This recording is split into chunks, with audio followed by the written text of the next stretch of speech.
इतनी रात को कौन आ गया? Hello sir. हेलो, कही क्या बात?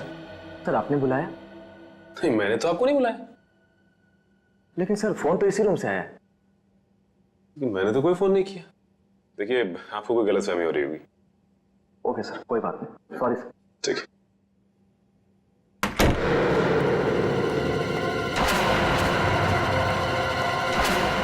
कमाल है, मैंने तो कोई फोन किया ही नहीं, तो फिर फोन कहां से है?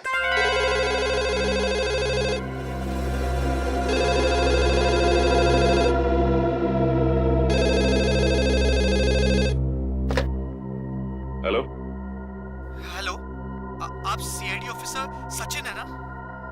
हाँ, मैं इंस्पेक्टर सचिन बोल रहा हूँ। बोलिए, क्या बात है? सर मेरी बात प्लीज गौर से सुनिएगा। एक खून होने वाला है सर। खून? किसका खून? एक आदमी अपनी मानसिक रूप से बीमार पत्नी की हत्या करने वाला है सर। सिर्फ आप ही है जो उन्हें बचा सकते हैं। उस बंगलों में उन दोनों के सिवाय और कोई नहीं है। ये आदमी रहता कहाँ पे? Hello hello hello.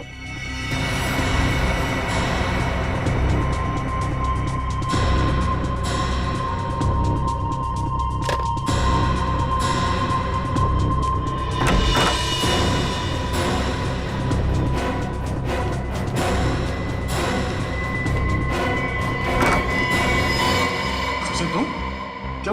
एक आदमी का फोन आया था, उसने कहा किसी की जान को खतरा है। सर मुझे भी ऐसा ही एक फोन कॉल आया था। तुम्हें भी फोन कॉल है? क्या कहा उस फोन करने वाले ने? सर वो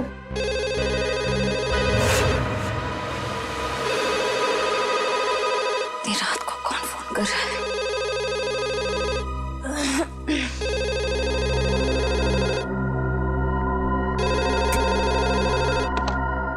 हेलो हेलो, इंस्पेक्टर श्रेय सीआईडी से। जी बोल रही हूँ। जी, मैं आपको बताना चाहती हूँ कि एक बुजुर्ग की जान को खतरा है। उनके रिश्तेदार उन्हें दौलत के लिए मारना चाहते हैं। कौन बोल रही हैं आप? कहाँ से बोल रही हैं? देखो, मैं कौन हूँ, कहाँ से बोल रही हूँ, ये जरूरी नहीं है। आपके पास सिर्फ 48 घंटे हैं उन्हें बचाने के लिए। Hello hello.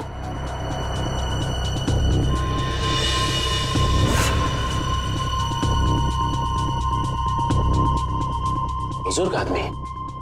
सर, मुझे जिस आदमी ने फोन किया उसने ये बताया कि एक मानसिक रूप से बीमार पत्नी को उसका पति मारना चाहता है। फोन पे जिस आदमी से मेरी बात हुई उसने ये नहीं बताया कि कौन मरने वाला है। हाँ वो तो हो गया, आज सेमिनार ठीक ठाक ही रहा। ठीक है, गुड नाइट। ओके।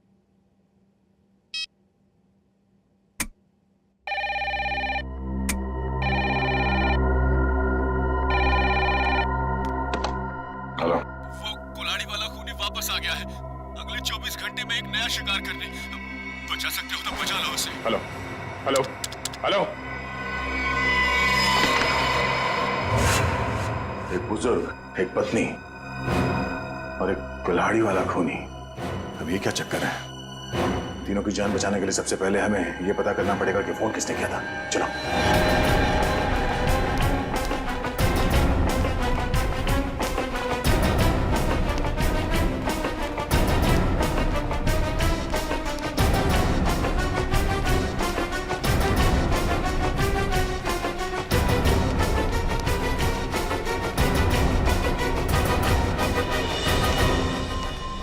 रिसेप्शन तो खाली है, कोई नहीं यहाँ पे। तो फिर फोन किसने किया सर यहाँ से?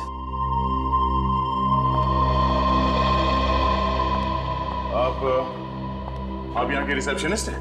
हाँ जी, कोई प्रॉब्लम? हमारे कमरों में जो कॉल्स अभी अभी आपने ट्रांसफर किए थे वो किसने किए थे? मैंने? नहीं तो। और बिना गेस्ट की परमिशन के हम कोई फोन कॉल ट्रांसफर नहीं करते सर। अगर आपने फोन कॉल ट्रांसफर नहीं किया तो हम तीनों के कमरे में फोन कॉल कहाँ से आया? सर ट्रस्ट मी, मैं इस बारे में कुछ भी नहीं जानती हूँ। प्लीज मेरा यकीन करिए। वैसे कितनी देर पहले आपको ये कॉल्स आए थे? ये तकरीबन 5 मिनट पहले के। पर 5 मिनट पहले मैं रिसेप्शन पे नहीं थी सर। मैं कुछ काम से बाहर गई थी। ओह, शायद इसी बात का फायदा उठा के किसी ने यहाँ से कॉल ट्रांसफर किया है। रूबी, क्या बात है? कोई प्रॉब्लम है क्या? सर इन लोगों का कहना है कि इनके कमरे में कुछ फोन कॉल्स आए हैं। और पर सर मैंने फोन कॉल ट्रांसफर नहीं किया। देखो, गेस्ट इज ऑलवेज राइट। मेहमानों के साथ इस तरह से बहस नहीं किया करते। अगर ये लोग कह रहे हैं फोन कॉल्स आए हैं तो डेफिनेटली आए होंगे। अच्छा, रिसेप्शन के अलावा किसी और जगह से हमारे कमरों में कॉल ट्रांसफर किया जा सकता है? नहीं सर। ओह, इसका मतलब है कॉल ट्रांसफर यहाँ रिसेप्शन से ही किया गया है। मगर सर, हाँ सर, जाने से पहले मैंने चंदर को यहाँ रुकने के लिए कहा था। ये चंदर कौन है? हमारे स्टाफ का मेंबर है सर। और ये चंदर इस वक्त कहाँ है?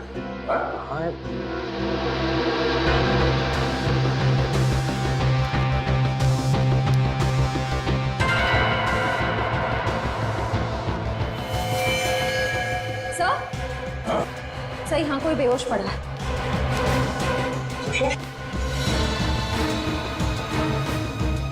मैम प्लीज जरा पानी लेके आइए।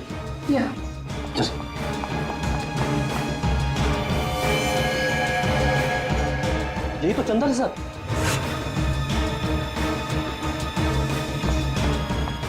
ये लीजिए सर।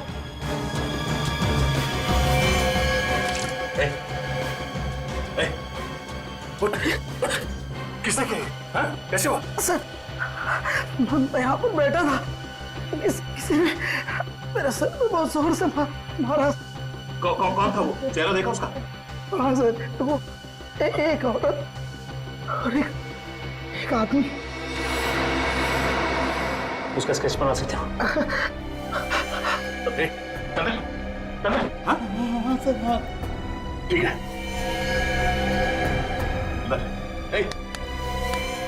मैनेजर साहब, एम्बुलेंस को फोन करो, हॉस्पिटल ले जाना पड़ेगा इसे, जल्दी। सर जरूर वो लोग हम पर नजर रखे हुए थे। उन्हें ये पता था कि हम कौन सी होटल में ठहरे, कौन से रूम्स में ठहरे। हाँ सर, अगर इन हादसों के बारे में उन्हें हमें बताना ही था तो सुबह जब हम सेमिनार में आए थे वो भी बता सकते थे। इतनी रात को फोन करके बताने का क्या मतलब? ये सब एक इत्तेफाक नहीं है, सोचा समझा गया प्लान है ये। पहले हमारा यहाँ किक्कर जैसी जगह पे सेमिनार के लिए आना, उसके बाद हमारे कमरों में फोन कॉल्स। पहले में ये पता करना होगा कि वो 3 लोग कौन हैं जिन पे हमला होने वाला है।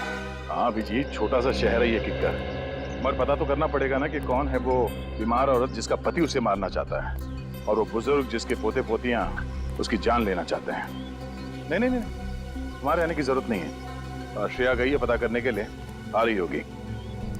अच्छा अभिजीत, सिर्फ ये पता करना कि हमारे क्रिमिनल डेटाबेस में ऐसे कौन अपराधी है जो कुल्हाड़ियों से खून करते हैं और जो हाल ही में जेल से छूटा हो। Okay okay, thanks thanks.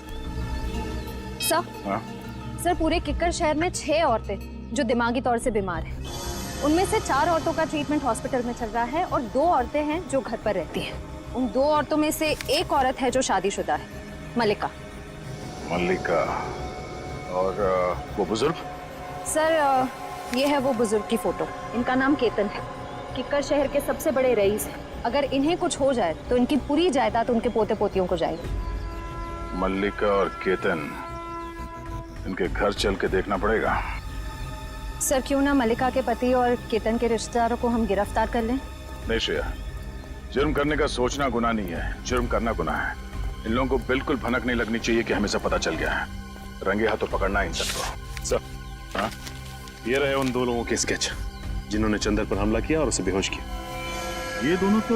हाँ सर, ये दोनों वही हैं जो हमें सेमिनार में मिले थे।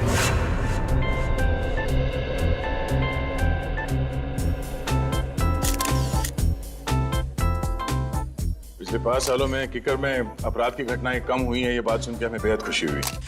और हम लोग यही उम्मीद करते हैं कि आने वाले सालों में किक्कर और भी सुरक्षित और शांतिप्रिय क्षेत्र बन जाएगा। सर ये जरूरी तो नहीं कि जो आंकड़े आपके पास हैं वही सही हों। ये भी तो हो सकता है कि जुर्म उतने ही हो रहे हों लेकिन लोग रिपोर्ट नहीं लिख पा रहे हैं। देखिए, अगर ऐसा है तो कानून के लिए बेहद शर्मनाक चीज है। जिस दिन लोगों के मन से कानून का विश्वास उठ जाएगा, उस दिन वो अपने साथ हो रहे अत्याचार हमारे पास आके बताना बंद कर देंगे, और उस दिन इस देश की डेमोक्रेसी, यहाँ का प्रजातंत्र पूरी तरह रह जाएगा। आप बिल्कुल ठीक कह रहे हैं सर। आम आदमी को सीआईडी और पुलिस पर पूरा भरोसा रखना चाहिए और उनसे कुछ भी मदद लेने में बिल्कुल हिचकिचाना नहीं चाहिए।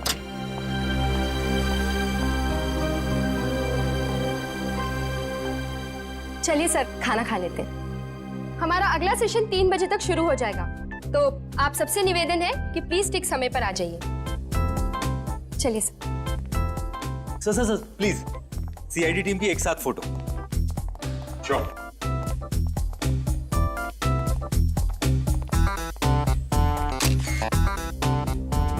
Thank you sir.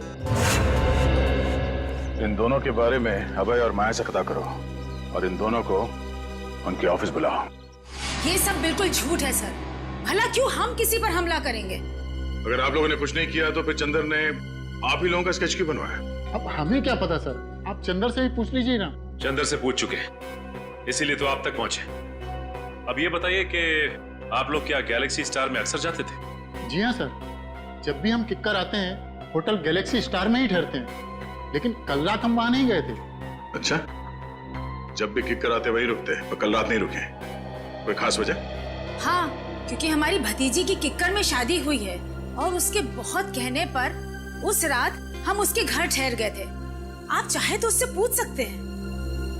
पूछ भी लेंगे और रिसेप्शन डेस्क पे लगे उंगलियों के निशान वो भी मैच करवा के देखेंगे। सर अगर आप चाहें तो हमारा लाई डिटेक्टर टेस्ट भी करवा सकते हैं। जब हमने कुछ किया ही नहीं तो भला हम क्यों डरे? सर मुझे लगता है कि ये लोग सच कह रहे हैं। कहीं ये चंदर हमें गुमराह करने की कोशिश तो नहीं कर रहा है? चंदर ने हमसे कहा कि किसी ने उसके सर पे पीछे से हमला किया था, तो फिर उसने उसका चेहरा कैसे देखा, स्केच कैसे बनवाया?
चंदर को पता था कि साक्षी और केतन अक्सर इस होटल में आते थे, इसलिए हमें भटकाने के लिए उन्हीं का स्केच बनवाया। अरे ये चंदर कहाँ गया? इसी रूम में रखा था उसे सर। सचिन जरा आसपास देखना।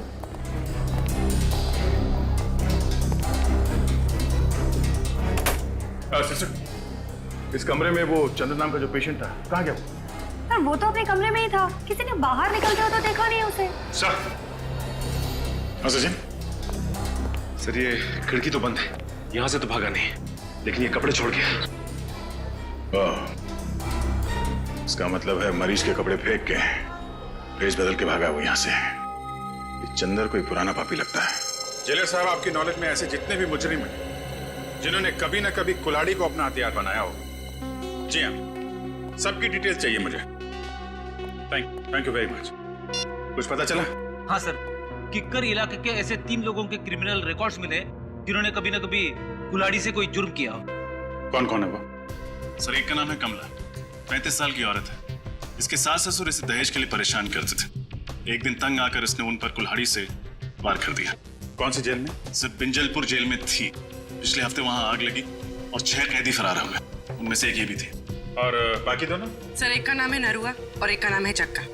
नरुआ ने अपने मकान मालिक पर हमला किया था और जग्गा ने अपने सौतेले पिता पर। नरुआ के खिलाफ कोई सबूत नहीं थे तो अदालत ने उसे छोड़ दिया और जग्गा को मानसिक मरीज बताकर असाइलम भेज दिया गया। नरुआ, जग्गा और कमला ready?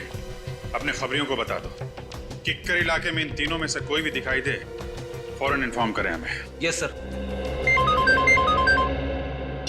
Hello Aadya? Oh no, Chandar. ठीक है दया, उसके बारे में सारी इंफॉर्मेशन निकालते हैं हम लोग। भूपेन, भूपेन, काम के वक्त पता नहीं कहाँ चल जाता है, फिर से सो गया। अरे वो पेन कहाँ है? जी मैम साहब। सो गया था क्या? हाँ नहीं मैम साहब, मैं तो बाहर घास काट रहा था। घास के साथ साथ तूने केबल की तार भी काट दी क्या? सारे के सारे चैनल गायब हो गए थे, कुछ भी नहीं आ रहा है। मैम साहब अभी सेटअप बॉक्स वाले को फोन करके बुलाता हूँ और दूसरे दिन इसका डब्बा जवाब दे जाता है। हाँ जल्दी कर, पहले देख। नमस्ते। नमस्ते। नमस्ते मैम साहब। अब कीर्ति प्रसाद नाम है हमारा, बहुत प्यार से लोग किट्टू कहते हैं। केबल बनाने आया हूँ, केबल मैकेनिक हूँ। आपको कैसे पता चला कि केबल में समस्या है? हमने तो कोई शिकायत भी नहीं की अभी तक। अरे वो मैम साहब ऐसा है कि ये मोहल्ला में सबका ही प्रॉब्लम है, तो हम सोचा कि आपके यहाँ भी पूछ लूं। हाँ हाँ भैया, हमारा भी केबल ठीक कर दो, मेरा सीरियल निकला जा रहा है। बस मैम साहब 2 मिनट, सब ठीक कर देंगे। हाँ जल्दी करो। ये कैसे हो सकता है? केतन अंकल ने पिछले 10 साल से हाउस टैक्स नहीं भरा। अंकल ऐसी गैर जिम्मेदाराना हरकत कर कैसे सकते हैं? लगता है उनकी खबर बहुत अच्छी तरह से लेनी पड़ेगी। उनकी खबर आप बाद में लीजिएगा, पहले तो टैक्स डिपार्टमेंट आपकी खबर लेगा। हाँ? देखिए आप जानते नहीं हैं मेरे बॉस कितने गुस्से वाले हैं। आपके बॉस? हाँ मेरे बॉस मिस्टर दयानंद। लेकिन वो हमारी खबर क्यों लेंगे? ये घर तो केतन अंकल का है ना, और हाँ? सारी प्रॉपर्टी के मालिक वो है। तो बुलाइए उन्हें, कहाँ है वो? जल्दी करो किट्टू, 7 जन्मों के 7 फेरों के 7 रिश्ते मेरा फेवरेट सीरियल है, मिस नहीं होना चाहिए। अरे मेम साहब वो आपका फेवरेट सीरियल है? हमारा भी फेवरेट सीरियल है। पिछला महीना जो गंगवा मरी थी ना, हमारी आंख से ऐसा आंसू गिरा मेम साहब। ये शोर कैसे है? हाँ? दिख नहीं रहा, टीवी खराब हो गया। हेलो सर, माई सेल्फ कीर्ति प्रसाद। बहुत प्यार से लोग मुझे ठीक है चलो। अबे तुमने दवाई खाई? तुम्हें मालूम है ना प्रज्वल कि बिना टीवी देखे, बिना सीरियल देखे मेरे को दवाई नहीं लेती हूँ मैं। अरे टीवी खराब है, ये ठीक नहीं होगा कि तुम दवाई नहीं खाओगी। तुम बहुत बुरे हो। दवाई खाओ ना, बी ए गुड गर्ल। लो रुको। क्या हुआ? मैं बताना भूल गया तुम्हें, डॉक्टर ने तुम्हारी दवाइयाँ चेंज की हैं। हाँ ये लो। ये बहुत कड़वी होगी। अरे नहीं होगी कड़वी भी, खा के तो देखो, पहले ही डर जाती हो। नहीं है ऐसा कुछ, खाओ ना। वेरी गुड, ये हुई ना बात। अरे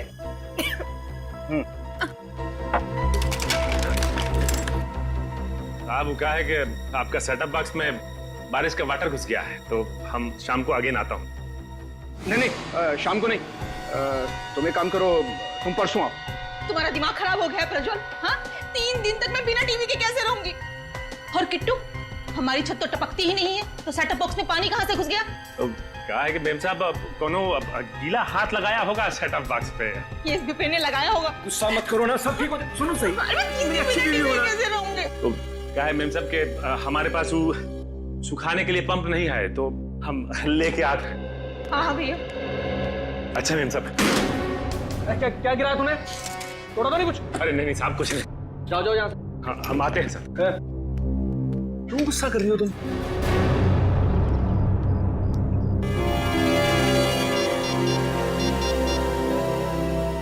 हाँ सर लगता है आज रात मालिका का पति कुछ ना कुछ करने वाला है उसके साथ। नमस्ते, मेरा ही नाम केतन है और मैं अजय, इनका बिजनेस पार्टनर।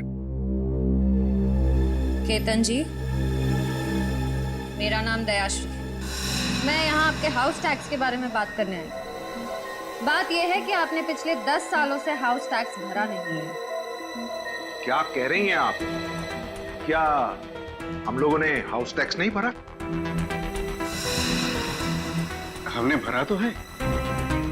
दयाश्री जी, मुझे लगता है आपको कहीं ना कहीं गलतफहमी हो रही है। जे साहब, मुझे कोई गलतफहमी नहीं हो रही है। अगर आपने हाउस टैक्स भरा होता तो हमारे रिकॉर्ड्स में भी होता। देखिए आप जानते नहीं मेरे बॉस कितने गुस्से वाले हैं। अच्छा ठीक है, देखिए मैं परसों आपके टैक्स ऑफिस आ जाता हूँ और सब कुछ ठीक कर देता हूँ, लेकिन मुझे लगता है कि कहीं ना कहीं रिकॉर्ड्स ऊपर नीचे हो गए होंगे। परसों क्यों? कल क्यों नहीं? मैं अपने बॉस से क्या कहूंगी? क्योंकि कल ऑफिस में हमारी इंपॉर्टेंट मीटिंग है और जेजे का वहां पे होना बहुत जरूरी है। कैसी मीटिंग? इस मीटिंग के बारे में मुझे क्यों नहीं बताया? अंकल, मैंने बताया तो था आपको, शायद आप भूल गए होंगे। अच्छा, हो सकता है। ठीक है, आप परसों के दिन आ जाइएगा टैक्स ऑफिस में। जी जरूर आ जाएंगे। वरना मुझे दोबारा आना पड़ेगा। नहीं नहीं, ऐसी कोई नौबत नहीं आएगी।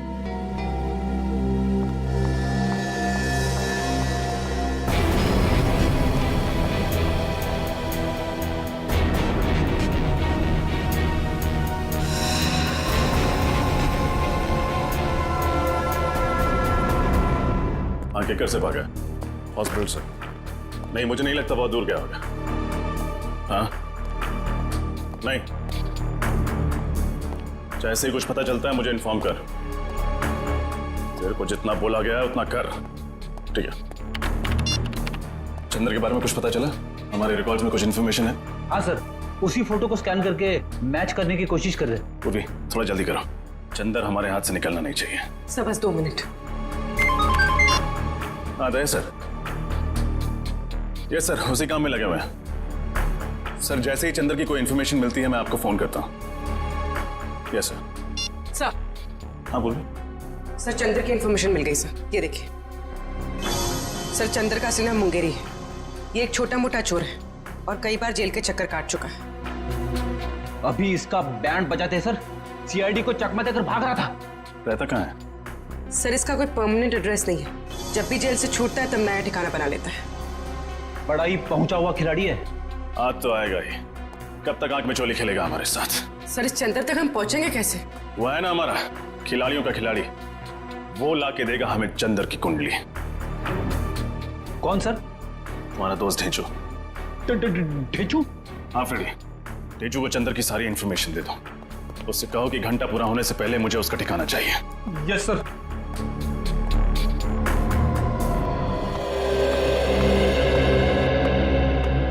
नमस्ते। जरा ये फोटोज देखना। इन तीनों में से कोई ठहरा हुआ था आपके होटल में पिछले कुछ दिनों में?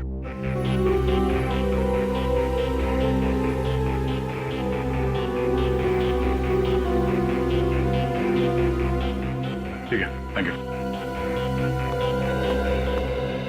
नहीं सर, ये तीनों तो नहीं आए थे, पर एक अजीब सा आदमी आया था जिसकी दाढ़ी थी और दिन में काला चश्मा पहन के रखा था और उसके पास में आईडी कार्ड भी नहीं था। आईडी प्रूफ नहीं था और आपने उससे होटल में ठहरने दिया? नहीं सर, बगैर आईडी के तो हम किसी को होटल में नहीं ठहराते। पास में ही सेवापूर्ण नाम का गेस्ट हाउस है, मैंने उसे वहां भेज दिया। सेवापूर्ण गेस्ट हाउस? हाँ सर, ऐसा एक आदमी आया तो है यहाँ पर, 10 दिन से यहीं पर रुका है। अभी भी होटल में ही है? जी नहीं, अभी तो बाहर गया है, शाम तक ही लौटेगा। बिना आईडी के तुमने उसे 10 दिन यहाँ पे ठहरने दिया? हाँ? जानते हो ना ये गैर कानूनी है। सरकार के नियमों को तोड़ा है तुमने। गलती हो गई सर, आगे से किसी को भी बिना आधार के नहीं रुकने दूंगा। जरा ये फोटो देखो, इन दोनों में से कौन था वो? नहीं सर, इनमें से तो किसी के जैसा नहीं दिखता। उसकी तो दाढ़ी थी सर। दाढ़ी मुझ नकली भी हो सकती है, ध्यान से देखो और पहचानो कौन है वो।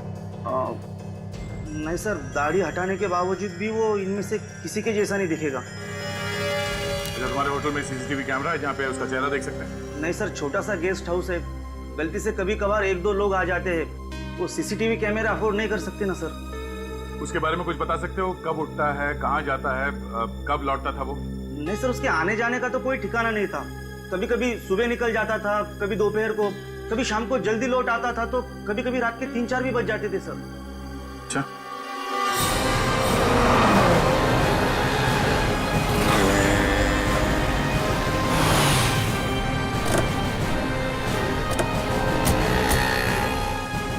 आपको पूरा यकीन है ये चंद्र उर्फ मुंगेरी हमें इसी इलाके में मिलेगा?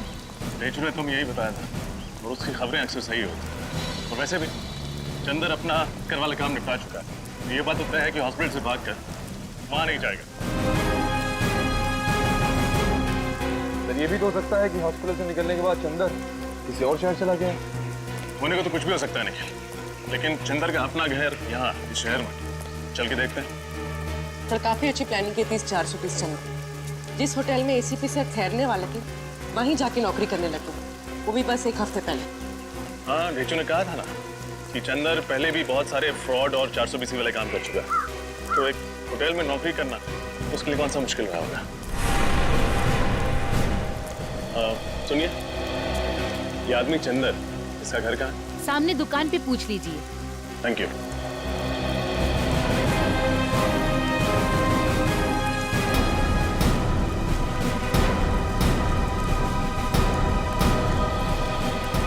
भाई साहब, ये चंदर का घर कहाँ है? जी नहीं मालूम। मुंगेरी? आप मुंगेरी ढूंढ रहे हैं? हाँ, मुंगेरी और चंदर। मिले तो उससे कहिएगा कि मेरे पैसे लौटा दे। 6 महीने पहले उसने मुझसे 10,000 रुपये उधार लिए थे, कहा था 1 हफ्ते में लौटा दूंगा, अभी तक 10 रुपये नहीं लौटाए। हाँ, बोल देंगे। लेकिन वो रहता कहाँ? वो सामने वाला घर है साहब, वो सामने वाला। Thank you. सर, केतन जी के पोते पोती सारिका और रोहित, उनका केतन जी के साथ बर्ताव बहुत ही बुरा था। जब मैंने केतन जी से कहा कि कल टैक्स ऑफिस में आ जाइए, तो रोहित और जेजे ने साफ बहाना बना दिया कि हमारी कोई मीटिंग है, हम परसों आएंगे। हर बात को घुमाने की कोशिश कर रहे थे। हाँ सर, और ये जो प्रज्वल मलिका को दवाइयाँ दे रहा है, उन दवाइयों के रिपोर्ट के मुताबिक इन दवाइयों में ट्रैंकुलाइजर है। अच्छा। और सर, ये दवाइयाँ मेंटल पेशेंट्स को नहीं दी जाती। और तो और सर, उसने मुझे भी शाम को आने से मना कर दिया, जैसा केतन के घर पे हुआ था। मतलब हमारा शक सही निकला, यही वो लोग हैं जिनकी हमें तलाश थी। अब बस इस सेवापूर्ण गेस्ट हाउस से हमें कुछ पता चल जाए। सर, ये एक बहुत ही शातिर खिलाड़ी है, हमें बहकाने की कोशिश कर रहा है। हाँ, पर ये बात तो तय है कि जो फोन कॉल्स हमें आए थे वो सही थे। 3 लोगों के खून होने वाले हैं। कोई तो है जो हमें चुनौती दे रहा है। सर, एक बात अभी तक पता नहीं चली कि तीसरा आदमी कौन है जिसका खून होने वाला है। हमें इन तीनों जगहों पर नजर रखनी होगी। अगर हम सही दिशा में जा रहे हैं तो बहुत जल्द पता चल जाएगा कि तीसरा खून किसका होने वाला है।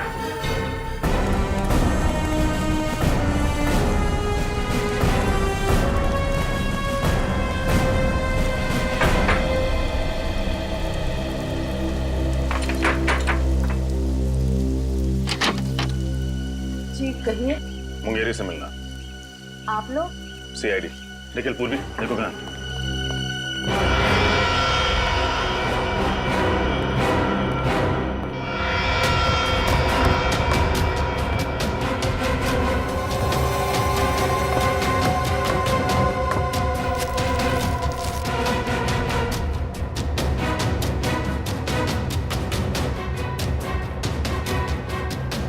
साहब, मुंगेरी घर पे नहीं है। आप उसे बचाने की कोशिश मत कीजिए। ये जूते, ये बैग उसी के हैं ना? हाँ, आज सुबह ही लौटा है वो किक्कर से। एक बहुत ही बुरी माँ रही हूँ मैं। जरूर मेरी परवरिश में ही कोई कमी रह गई हो, इसलिए मुंगेरी ने अच्छाई का नहीं बुराई का रास्ता चुना। सर, मुंगेरी घर पर। देखिए, कोई माँ बुरी नहीं होती। आई एम श्योर आपने उसे अच्छे संस्कार ही दिए होंगे। ये उसकी बदकिस्मती है कि जुर्म की दुनिया की चकाचौंध के सामने उसने अपना ज़मीर बेच दिया। इसीलिए आज तक मैंने कभी उसे बचाने की कोशिश नहीं की। 2 साल से तो वो जेल में ही था। अभी 2 हफ्ते पहले अचानक किसी ने उसकी जमानत करा दी। उसकी जमानत करा दी? किसने? ये तो खुद मुंगेरी भी नहीं जानता। उसे नोटों से भरा एक लिफाफा मिला और साथ में एक चिट्ठी जिसमें लिखा था कि उसे किक्कर जाके कुछ तो काम निपटाना है। ओह, तो इस प्लान का मास्टरमाइंड कोई और ही है। उसे मुंगेरी की जरूरत है CID को गुमराह करने के लिए, और उसी ने उसकी जमानत करवाई। मुंगेरी इस वक्त कहाँ मिली? अभी तो वो बापू बाजार गया है। कह रहा था कि उसे किसी से पैसे लेने हैं। जरूर उस मुजरिम से ही पैसे लेने होंगे जिसने ये पूरा प्लान बनाया है। बापू बाजार।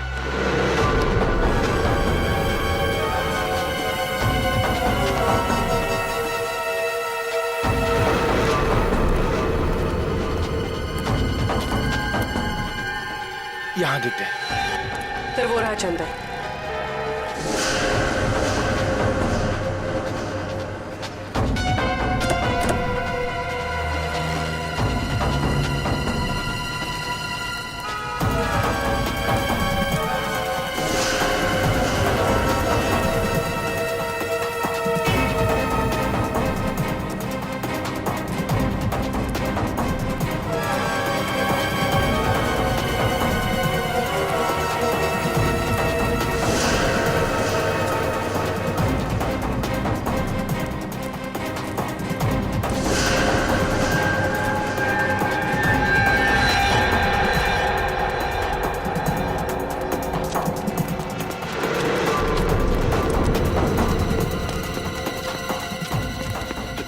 यार, देख है वो देख। अच्छा इधर से चल चल चल चल।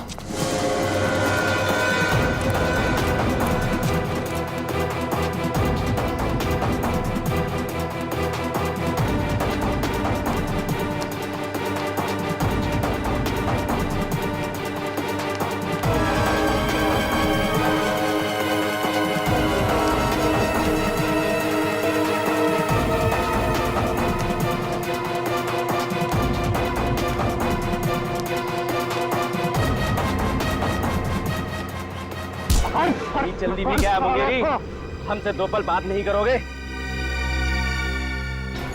वैक्सीन वैक्सीन बैग दे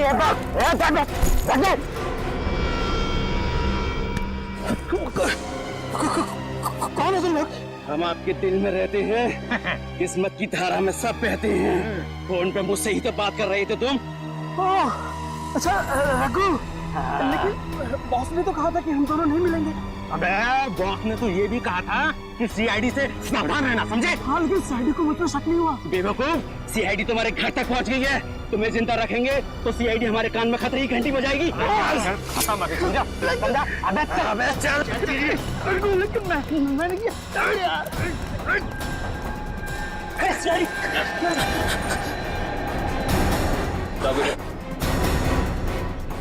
खतरे की घंटी भी बजाएंगे और इंसाफ की लोरी भी सुनाएंगे। मुझे कुछ नहीं मालूम साहब, मुझसे तो सिर्फ इतना कहा गया था कि मुंगेरी को खत्म कर दो सर। किसने कहा था? किसने कहा था? बॉस ने कहा था, बॉस ने। कौन है तुम्हारा बॉस? सर कुशल। कुशल? सर कुशल तो वो होटल मैनेजर है। सर उसी ने मुझसे कहा था सीआईडी को सारे फोन कॉल्स करने के लिए।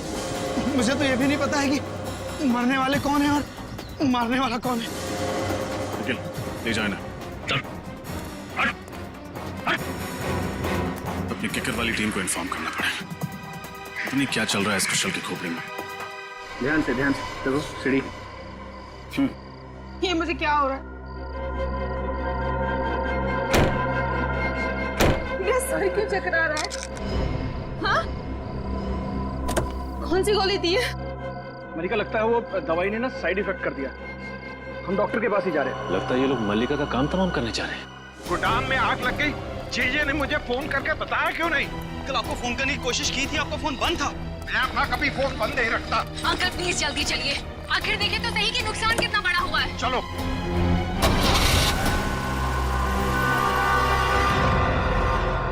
मैं मल्लिका को इस तरह से मौत के मुंह में जाने नहीं दे सकता। कुछ ना कुछ करना होगा उसके लिए।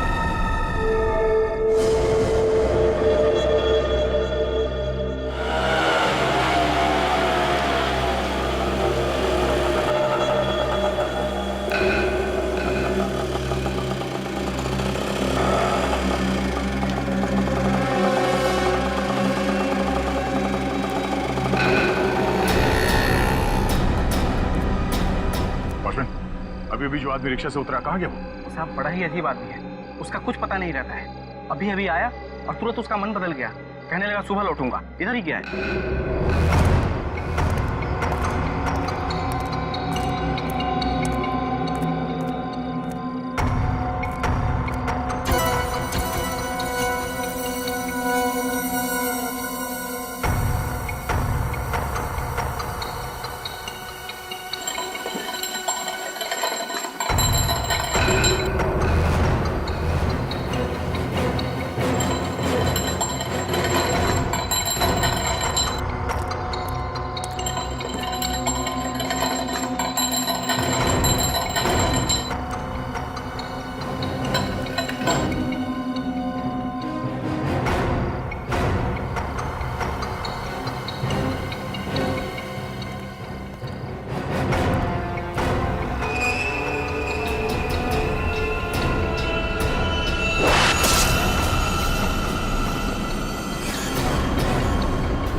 दूंगा मैं मलिका को। कुछ नहीं होगा उसे, कुछ नहीं।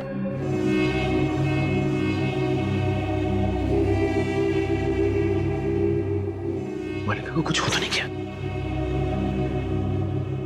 कुछ नहीं हो सकता उससे। दहशत। श्रेया, दहशत। श्रेया, श्रेया, श्रेया।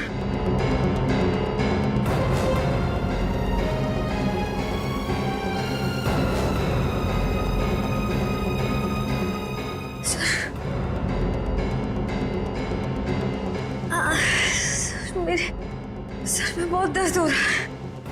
दहशत, दहशत, सर, सर, दहशत, दहशत। दहशत।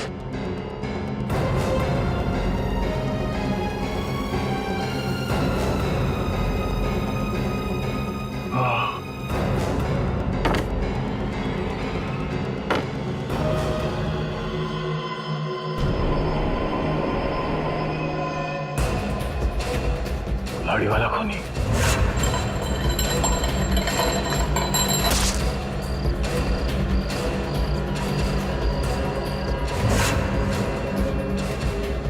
ये सब एक साजिश थी हमें बंदी बनाने की। क्या सर? मल्लिका और केतन जी भी इस साजिश में मिले हुए हैं? श्रेया, मुझे नहीं लगता मल्लिका और केतन इतने शातिर नहीं है। हाँ सर, उससे पहले कि वो उन तीनों का खून करे हमें बंदी बना लिया। सर, अगर हमारे यहाँ छूटने से पहले उसने उन लोगों को मार दिया तो? नहीं, ऐसा कुछ नहीं होगा। हम यहाँ से बाहर भी जाएंगे और उन्हें बचाएंगे भी। हमारे हाथ पैर बंधे हुए हैं, दिमाग तो खुला है।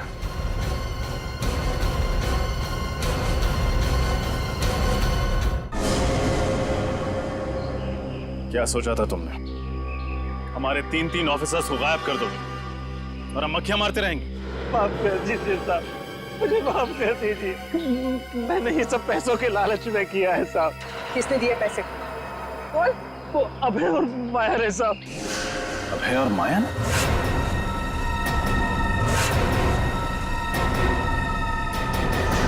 वो एनजीओ वाले जिन्होंने ये सेमिनार ऑर्गेनाइज किया था? हाँ साहब, वही साहब। साहब, वो सेमिनार तो एक बहाना था साहब। वो लोग बोल रहे थे कि अब देखना हमारी चूहेदानी में सीआईडी के तीन चूहे कैसे आकर फंसते हैं। चूहों को नहीं, शेर को दावत दी है उन्होंने अपने घर पे। लोग सोच भी नहीं सकते तुम जैसे मच्छरों का दया सर क्या हाल करेंगे। कहाँ रखा है हमारे तीनों ऑफिसर्स को? साहब, मुझे नहीं मालूम साहब, कुछ नहीं मालूम। वो लोग बातें कर रहे थे कि ऐसी भीड़ भाड़ वाली जगह पे रखेंगे जहां पे किसी को शक ना हो साहब।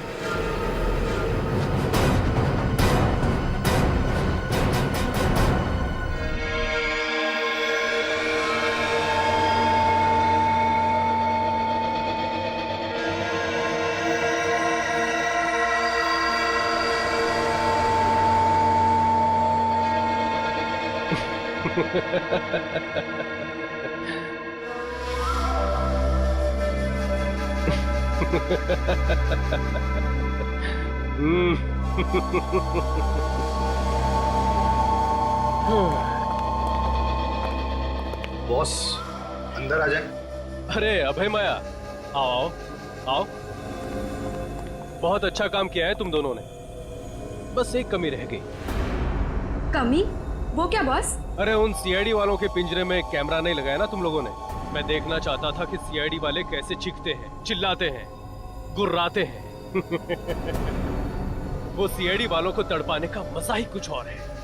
बॉस, सब इतनी जल्दी हो गया कि उनके सेल में कैमरा लगाने वाली बात दिमाग से ही निकल गई। नहीं, कोई बात नहीं। ये अच्छा हुआ कि तुम मल्लिका और केतन के कमरे में कैमरा लगाना नहीं भूले। लेकिन बॉस, आप इन दोनों के साथ क्या करने वाले हो? बम।